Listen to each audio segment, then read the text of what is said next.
Dans cette délibération, nous votons la possibilité que certaines communes soient représentées au Conseil par quelques élus de plus que le minimum imposé par la loi sur l'intercommunalité. S'il est souvent préférable qu'une commune soit représentée par plusieurs personnes, c'est aussi pour garantir une meilleure représentation de la pluralité des composantes politiques des conseils municipaux.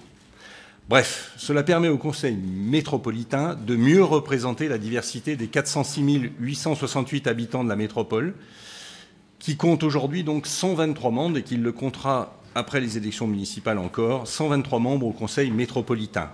Ce qui fait que chaque conseiller métropolitain représente, virtuellement certes, 3 308 habitants de la métropole.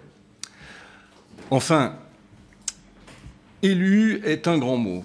Je m'explique. Nous sommes certes élus directement par les électeurs dans nos conseils municipaux, par exemple ici à Saint-Étienne, mais nous sommes ensuite désignés à la métropole simplement parce que sur les listes des élections municipales, nous avions indiqué que si nous étions élus, nous pourrions siéger au sein de la métropole en tant qu'élus du conseil municipal de Saint-Étienne, par exemple. Le processus de décision est tel dans la métropole que la majorité des décisions ne sont pas prises en conseil métropolitain, mais bien en bureau métropolitain.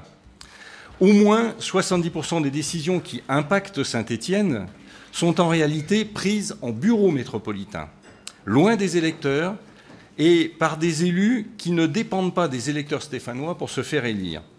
Bref, par ce système d'élection à 3 niveaux, on est élu par les électeurs dans un conseil municipal.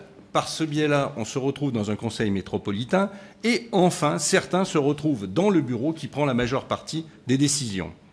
Bref, la solution réside dans l'élection au suffrage direct par une élection spécifique métropolitaine sur la base d'un véritable programme dans une élection spécifique et non par un mécanisme d'élection indirecte.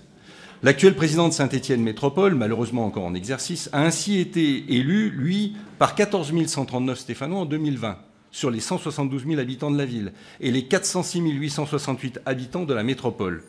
Cela donne tout de même un peu le vertige à celles et ceux qui aspirent à davantage de démocratie directe.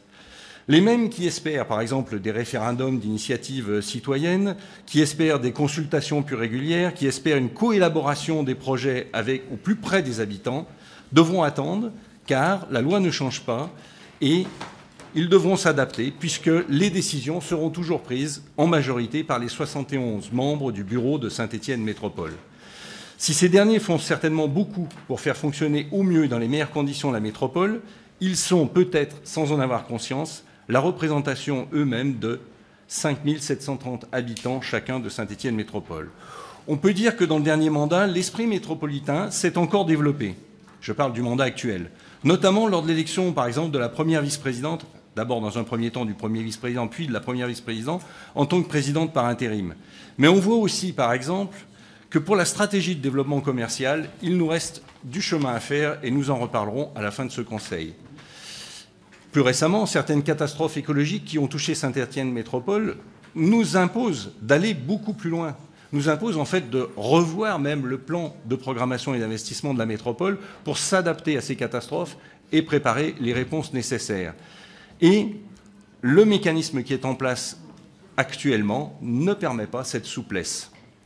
Ce sujet métropolitain, l'élection directe, la meilleure représentation possible des citoyens et des citoyennes de Saint-Étienne Métropole, nous écologistes le défendons depuis le début, depuis la création de la première intercommunalité, depuis Michel Thiollière, et nous continuerons à le défendre.